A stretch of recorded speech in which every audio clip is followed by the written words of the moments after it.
ಜನಪರ ನ್ಯಾಯಪರ. ವಿಧಾನಸಭೆಯಲ್ಲಿ ಧ್ವನಿ ಎತ್ತಿದ ಶಾಸಕ ಸುರೇಶ್ ಗೌಡ. ತಲೆಮಾರುಗಳಿಂದ ಸಾಗುವಳಿ ಮಾಡಿಕೊಂಡು ಬಂದ ಮಹಿಳೆ ಮೇಲೆ ಅರಣ್ಯ ಇಲಾಖೆಯ ದೌರ್ಜನ್ಯ, ಶವ ಸುಡಲು ಅವಕಾಶ ಕೊಡದ ನಿರ್ದಯ ಇಲಾಖೆ. ತುಮಕೂರು ಗ್ರಾಮಾಂತರ ವಿಧಾನಸಭಾ ಕ್ಷೇತ್ರದ ಅರಕೆರೆ ಗ್ರಾಮ ಪಂಚಾಯಿತಿ ವ್ಯಾಪ್ತಿಯ ರಾಮಗೊಂಡನಹಳ್ಳಿಯ ಪರಿಶಿಷ್ಟ ಜಾತಿಯ ಮಹಿಳೆಯ ಲಕ್ಷ್ಮಮ್ಮ ಅವರು ತಲೆಮಾರುಗಳಿಂದ ಸಾಗುವಳಿ ಮಾಡಿಕೊಂಡು ಬಂದಿರುವ 3.5 ಎಕರೆ ಜಮೀನಿನ ಮೇಲೆ ಅರಣ್ಯ ಇಲಾಖೆ ಹಕ್ಕು ಸ್ಥಾಪಿಸುತ್ತಿರುವ ಕುರಿತು ಕ್ಷೇತ್ರದ ಬಿಜೆಪಿ ಶಾಸಕ ಬಿ. ಸುರೇಶ್ಗೌಡರವರು ಗುರುವಾರ ವಿಧಾನಸಭೆಯಲ್ಲಿ ಪ್ರಸ್ತಾಪಿಸಿ ಅರಣ್ಯ ಸಚಿವರು ನ್ಯಾಯ ಒದಗಿಸಬೇಕು ಎಂದು ಆಗ್ರಹಿಸಿದರು. 2013-18ರಲ್ಲಿ ಕ್ಷೇತ್ರದ ಶಾಸಕರಾಗಿದ್ದಾಗ ಆ ಮಹಿಳೆಗೆ ಅಕ್ರಮ ಸಕ್ರಮ ನೀತಿಯಡಿ ಬಗರ್ಹುಕುಂ ಸಾಗುವಳಿ ಚೀಟಿ ನೀಡಲು ತೀರ್ಮಾನಿಸಿದಾಗ ಅರಣ್ಯ ಇಲಾಖೆಯ RFO ಸೇರಿದಂತೆ ತಾಲೂಕು ಮಟ್ಟದ ಬಗರ್ಹುಕುಂ ಸಮಿತಿಯ ಎಲ್ಲರೂ ಅಲ್ಲಿ ಇದ್ದರು. ಆ ಮಹಿಳೆ ಸೇರಿದಂತೆ ಪೂರ್ವಜರು ಸೇರಿ ಸುಮಾರು 75 ವರ್ಷಗಳಿಂದ ಆ ಜಮೀನಿನಲ್ಲಿ ಸಾಗುವಳಿ ಮಾಡಿಕೊಂಡು ಬಂದಿದ್ದಾರೆ.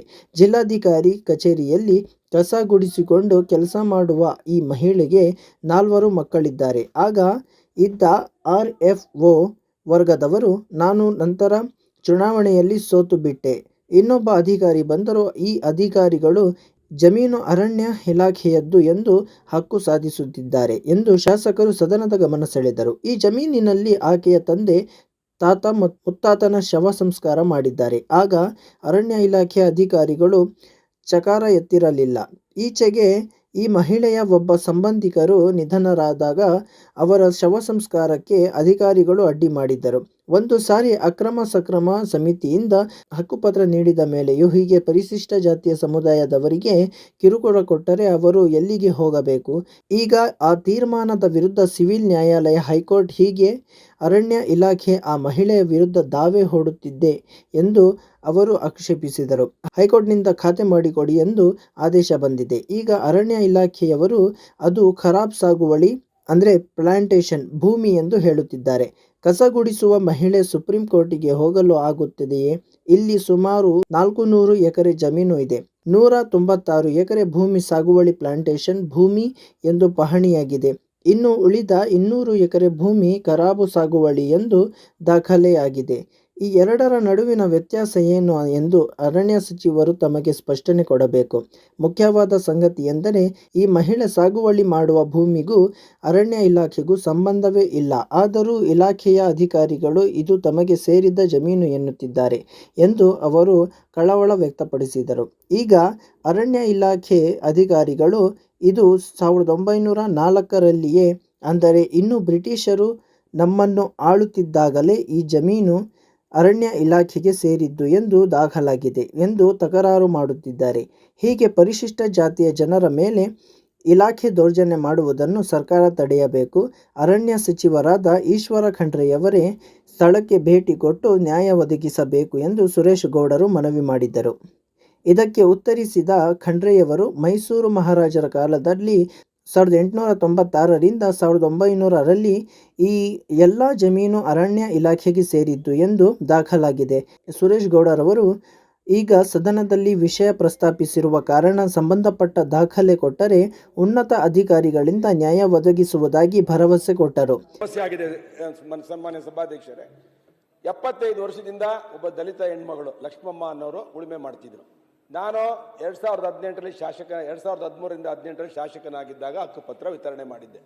ಆ ಅಮ್ಮನಿಗೆ ಖಾತೆ ಮಾಡುವಂಥ ಸಂದರ್ಭದಲ್ಲಿ ಆ ಸಮಿತಿ, ಅಕ್ರಮ ಸಕ್ರಮ ಸಮಿತಿಲಿ ಅರಣ್ಯ ಇಲಾಖೆಯವರು ಇದರಲ್ಲಿ RFO ಎಲ್ಲರೂ ಸಹಿ ಮಾಡಿ ಹಕ್ಕುಪತ್ರ ವಿತರಣೆ ಮಾಡಿದ್ಮೇಲೆ ನೆಕ್ಸ್ಟ್ RFO ಟ್ರಾನ್ಸ್ಫರ್ ಆದಮೇಲೆ ನಾನು ಶಾಸಕ ಲಾಸ್ಟ್ ಟೈಮ್ ಸೋತ್ಬಿಟ್ಟೆ.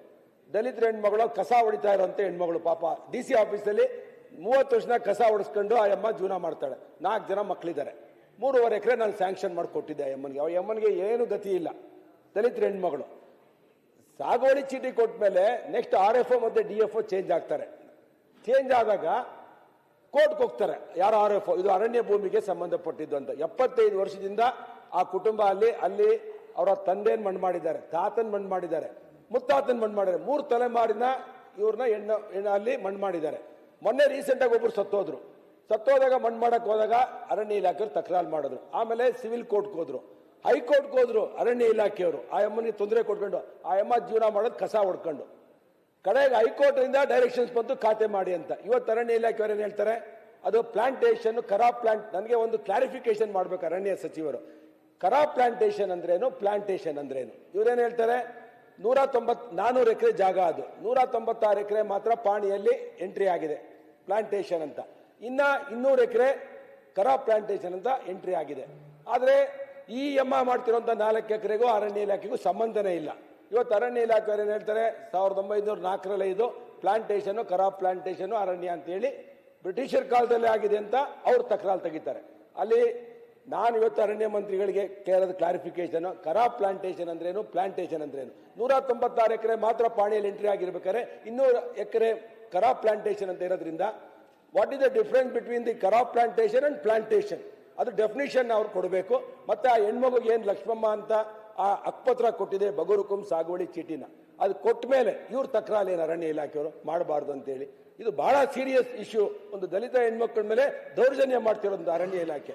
ಅದರಿಂದ ಇದ್ರ ಬಗ್ಗೆ ನನಗೆ ನ್ಯಾಯ ಕೊಡಬೇಕು. ಮತ್ತೆ ಖುದ್ದಾಗಿ ಸ್ಥಳ ಪರಿಶೀಲನೆ ಇವರೇ ಮಾಡ್ಬೇಕು ಅರಣ್ಯ ಸಚಿವರು ಅಂತ ಹೇಳಿ ನಾನು ವಿನಂತಿ ಮಾಡಿ ಅವ್ರಿಗೆ ಆ ಹೆಣ್ಮಗುಗೆ, ಆ ದಲಿತ ಹೆಣ್ಮಗಳಿಗೆ ನ್ಯಾಯ ಕೊಡಿಸಬೇಕು ಅಂತ ಹೇಳಿ ನಾನು ಸದನ ನಿಮ್ಮ ಮುಖಾಂತರ ಅವರಿಗೆ ಪ್ರಾರ್ಥನೆ ಮಾಡ್ತೇನೆ. ದಾಖಲೆ ಕೊಡಿ, ಪರಿಶೀಲನೆ ಮಾಡಿಸ್ತೇನೆ. ದಾಖಲೆ ಕೊಡಿ, ಪರಿಶೀಲನೆ ಮಾಡಿಸ್ತೇನೆ. ಅದು ರೈಟಿಂಗ್ ಅಲ್ಲಿ ರೆಕಾರ್ಡ್ ಕೊಡಿ. District court, session court, supreme high court, ಈಗ ಸುಪ್ರೀಂ ಕೋರ್ಟ್ ಹೋಗೋದು ಬಾಕಿ ಇದೆ. ನೋಡಿ, ಹೇಳಿದ್ರ ಮೇಲೆ ನಂಬಿಕೆ ಇಲ್ವಾ ನಿಮಗೆ? ಡಾಕ್ಯುಮೆಂಟ್ ಕೊಡ್ತೇನೆ ನಾನು. ಮೈಸೂರು ಮಹಾರಾಜರ ಕಾರ್ಯಕಾಲದಲ್ಲಿ, ಬ್ರಿಟಿಷರ ಕಾರ್ಯಕಾಲದಲ್ಲಿ 1896, 1900 ಈ ತರ ಏನಾಗಿದೆ ಅಂದ್ರೆ ಅರಣ್ಯ ಅಂತೇಳಿ ಹೇಳಿ ಗೆಜೆಟ್ ಅಲ್ಲಿ ನೋಟಿಫಿಕೇಶನ್ ಆಗಿದೆ. ಯಾವುದು ಅರಣ್ಯ ಅಂತೇಳಿ ಹೇಳಿ ಗೆಜೆಟ್ ನೋಟಿಫಿಕೇಶನ್ ಆಗಿದೆ, ಪ್ಲಾಂಟೇಶನ್ ಇರ್ಬೋದು, ಮತ್ತೊಂದು ಇರ್ಬೋದು. ಈಗ ತಾವೇನು ಕೇಳ್ತಾ ಇದ್ದೀರಿ, ಖರಾಬ್ ಪ್ಲಾಂಟೇಶನ್ ಯಾವುದು ಅಥವಾ ಸಾಮಾನ್ಯ ಪ್ಲಾಂಟೇಶನ್ ಯಾವುದು ಅನ್ನುವಂಥದ್ದಕ್ಕೆ ಡಿಫ್ರೆನ್ಷಿಯೇಟ್ ಮಾಡಿ ಡೆಫಿನೇಷನ್ ಹೇಳಿ ಅಂತ ಹೇಳ್ತಾ ಇದ್ದೀರಿ. ಅದಕ್ಕೆ ನಾನು ಹೇಳಿದೆ, ನೀವು ಸಂಪೂರ್ಣವಾಗಿ ದಾಖಲೆ ಕೊಟ್ಟರೆ ನಮ್ಮ ಅಧಿಕಾರಿಗಳ ಕಡೆಯಿಂದ ಪರಿಶೀಲನೆ ಮಾಡಿ, ಉನ್ನತ ಅಧಿಕಾರಿಗಳ ಕಡೆಯಿಂದ ಆ ಮಹಿಳೆಗೆ ಏನು ನ್ಯಾಯ ಕೊಡಿಸಬೇಕಾಗಿದೆ ಅದಕ್ಕೆ ಪ್ರಾಮಾಣಿಕವಾದಂಥ ಪ್ರಯತ್ನ ಮಾಡ್ತೇನೆ. ಇಂಥವೇನಾಗಿದೆ, ಒಂದು ಸಲ ಫಾರೆಸ್ಟ್ ಅಂತೇಳಿ ಬಂತು ಅಂತ ಹೇಳಿದ್ರೆ ನಿರಂತರವಾಗಿ ಅದು ಫಾರೆಸ್ಟ್ ಅಂತೆ ಬರ್ತಾ ಹೋಗ್ತದೆ. ಈ ಒಂದು ಸಮಸ್ಯೆ ಇದೆ. ಅದಕ್ಕೆ ನೀವು ದಾಖಲೆ ಕೊಟ್ಟರೆ ಅದನ್ನು ಪರಿಶೀಲಿಸಲಿಕ್ಕೆ ಹೇಳ್ತೀನಿ. ಎಂ.ವೈ. ಪಾಟೀಲ್ ಸರ್, ನಿಮ್ಮಲ್ಲೊಂದು ಕಾನೂನಿದೆ, ಸುಮಾರು 50 ವರ್ಷಗಳಿಂದ ಮಾಡ್ಕೊಂಡಿದ್ರೆ ಆ ಗ್ರಾಮ ಪಂಚಾಯತಿಲಿ ಏನೋ ಒಂದು ಅರ್ಜಿ ಹಾಕೊಂಡಂತ ಸಂದರ್ಭದಲ್ಲಿ ಅದನ್ನ ಕೊಡಬೇಕು ಅಂತ ಆ ಅಲ್ಲೂ ಅರ್ಜಿ ಹಾಕಿದ್ದಾರೆ. ಅದನ್ನು ಕನ್ಸಿಡರ್ ಮಾಡಕ್ ಆಗ್ತಾ ಇಲ್ಲ ನಿಮಗೆ, ನಿಮ್ಮ ಅರಣ್ಯ ಇಲಾಖೆಯವರಿಗೆ.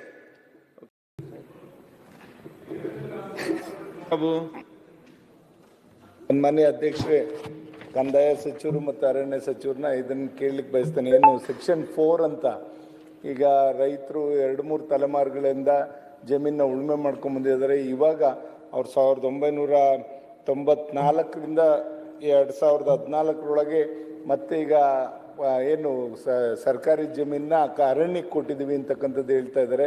ಹೀಗಾಗಿ ಹಲವಾರು ರೈತರು ಅಲ್ಲಿ ಕಂಗಾಲಾಗಿದ್ದಾರೆ. ಬರಗಾಲದಲ್ಲಿ, ಬೇಸಿಗೆನಲ್ಲಿ ನೀರು ಹಾಕ್ಲಿಕ್ಕೆ, ಬೋರ್ ಹಾಕ್ಲಿಕ್ಕೂ ಬಿಡ್ತಾ ಇಲ್ಲ, ಮತ್ತು ಅವರು ಏನೂ ಕೂಡ ಅಲ್ಲಿ ಚಟುವಟಿಕೆ ಮಾಡ್ಕೊಳ್ಳಿಕ್ಕೂ ಕೂಡ ಅವಕಾಶ ಆಗ್ತಾಯಿಲ್ಲ. ಹಾಗಾಗಿ ನಮ್ಮಲ್ಲಿ ಸುಮಾರು ನೇರ್ಲೆಗುಡ್ಡ, ಪುರ, ಮತ್ತು ಜಾಡ್ರಳ್ಳಿ, HM ಕಾವಲು, ಕಂದಿಕೆರೆ, ಎರೆಕಟ್ಟೆ, ಹೊಸಳ್ಳಿ, ಗೊಲ್ರಳ್ಳಿ, ಹೊನ್ನೆಬಾಗಿ, ಬುಳ್ಳೆನಹಳ್ಳಿ, ಮಂಚಸಂದ್ರ, ಬಗ್ನಹಳ್ಳಿ, ಸೊಂಡೆನಹಳ್ಳಿ, ಆಸ್ಟ್ರಾಳು, ಈ ಥರ ಸುಮಾರು 16,800ಕ್ಕಿಂತ ಹೆಚ್ಚು ಎಕರೆ ಜಮೀನು ಇವತ್ತು ಸರ್ಕಾರದಿಂದ ಇದ್ದಿದ್ದಂಥದ್ದನ್ನ ಇವಾಗ ಫಾರೆಸ್ಟ್ಗೆ ಅಂತಕ್ಕಂಥದ್ದನ್ನ ಮಾಡಿದ್ದಾರೆ. ಹಾಗಾಗಿ ಇವತ್ತು ರೈತರಿಗೆ ಅಲ್ಲಿ ಏನು ಚಟುವಟಿಕೆ ಮಾಡಬೇಕು ಆಗ್ತಾ ಇಲ್ಲ.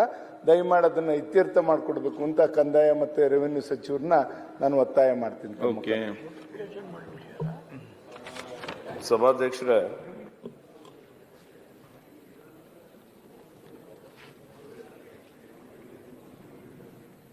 ಚಿಕ್ಕನಾಯಕನಹಳ್ಳಿ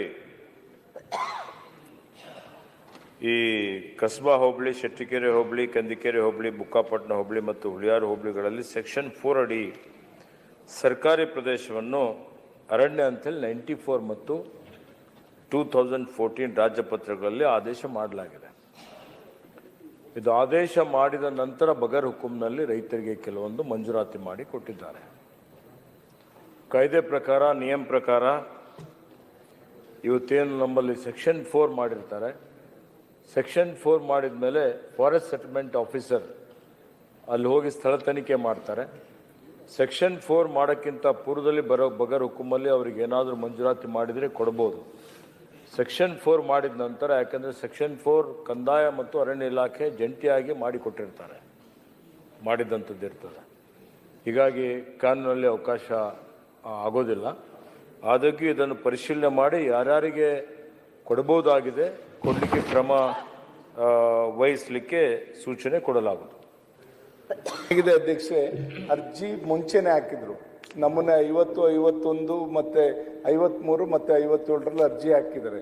ಅದು ಮಂಜೂರು ಮಾಡೋಕ್ಕೆ ಬಗರುಕುಮಲ್ಲಿ ಲೇಟ್ ಆಗಿರ್ಬೋದು ಬಿಟ್ರೆ, ಜಮೀನು 50-60 ವರ್ಷಗಳಿಂದ ತೆಂಗಿನ ಮರಗಳಿದೆ, ಅಡಿಕೆ ಮರಗಳಿದೆ, ಎಲ್ಲ ಇದೆ.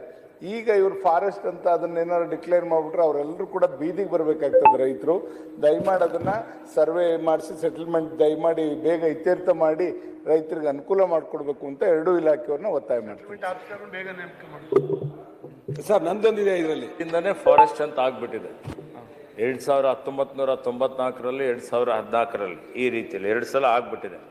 ಇದು ಆಗಿದ ನಂತರ ಇವತ್ತು ನಿಮ್ದೇನು ಬಗರ್ ಹುಕುಮಲ್ಲಿ ಮಂಜೂರಾತಿ ಆಗಿದ್ದಿತ್ತು ಅಂದರೆ ತೊಂದರೆ ಆಗ್ತದೆ. ಅದಕ್ಕಿಂತ ಪೂರ್ವದಲ್ಲಿತ್ತು ಅಂತ ಹೇಳಿದ್ರೆ ಅವಕಾಶ ಇದೆ. ಈಗ ಅರ್ಜಿ ಫಾರೆಸ್ಟ್ ಸೆಟಲ್ಮೆಂಟ್ ಆಫೀಸರ್ ಏನಿದ್ದಾನೆ ಅವನಿಗೆ ಸ್ಥಳ ತನಿಖೆ ಮಾಡಿ ಪರಿಶೀಲನೆ ಮಾಡಿ ವರದಿ ಕೊಟ್ಟು ಆದಷ್ಟು ಶೀಘ್ರದಲ್ಲೇ ಈ ಸಮಸ್ಯೆ ಬಗೆಹರಿಸಬೇಕು ಅಂತ ಹೇಳ್ತೀವಿ. ಸರ್, ಮನೆ ಸಭಾಧ್ಯಕ್ಷರೇ, ನಮ್ಮ ಕಾನ್ಸ್ಟಿಟ್ಯೂನ್ಸಿಯಲ್ಲಿ ಸೇಮ್ ನಾನು ಅರಣ್ಯ ಮಂತ್ರಿ ಫಾರೆಸ್ಟ್ ಇಲಾಖೆಗೆ ಸೇರಿದ್ದೀನಿ. ಯಾವತ್ತಾರು ವಾಪಸ್ ಬಿಟ್ಕೊಟ್ಟಿದ್ದು ಉದಾಹರಣೆ ಇದೆಯಾ?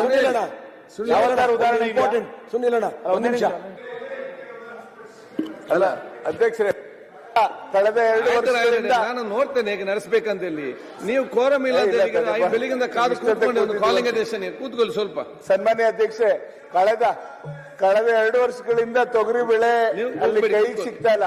ಸನ್ಮಾನ್ಯ ಅಧ್ಯಕ್ಷೆ, 4-5 ಜಿಲ್ಲೆಗಳಲ್ಲಿ ಜನ ಅದಕ್ಕೆ ಮೆಚ್ಚುಗೆ ಇಷ್ಟು ಜನ ಕೂತ್ಕೊಂಡಿದ್ದಾರಲ್ಲ, ಅಷ್ಟು ವ್ಯಕ್ತ ಅಧ್ಯಕ್ಷೆ, ಕಳೆದ 4-5 ಜಿಲ್ಲೆಗಳಲ್ಲಿ ಅಧ್ಯಕ್ಷೆ 2 ವರ್ಷದಿಂದ ಅಲ್ಲಿ ತೊಗರಿ ಬೆಳೆ ಕೈಗೆ ಸಿಗ್ತಾ ಇಲ್ಲ.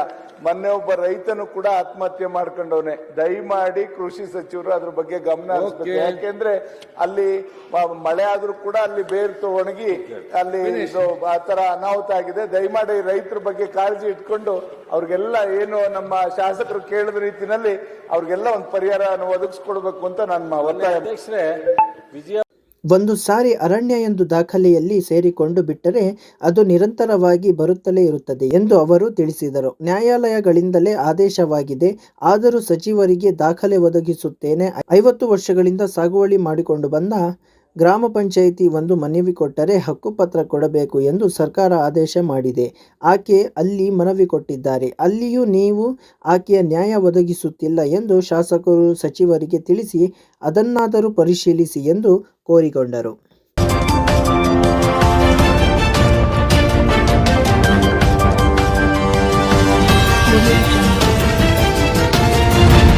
ತುಮಕೂರು ಫಸ್ಟ್ ಕ್ರೈಮ್ ನ್ಯೂಸ್, ಜನಪರ ನ್ಯಾಯಪರ.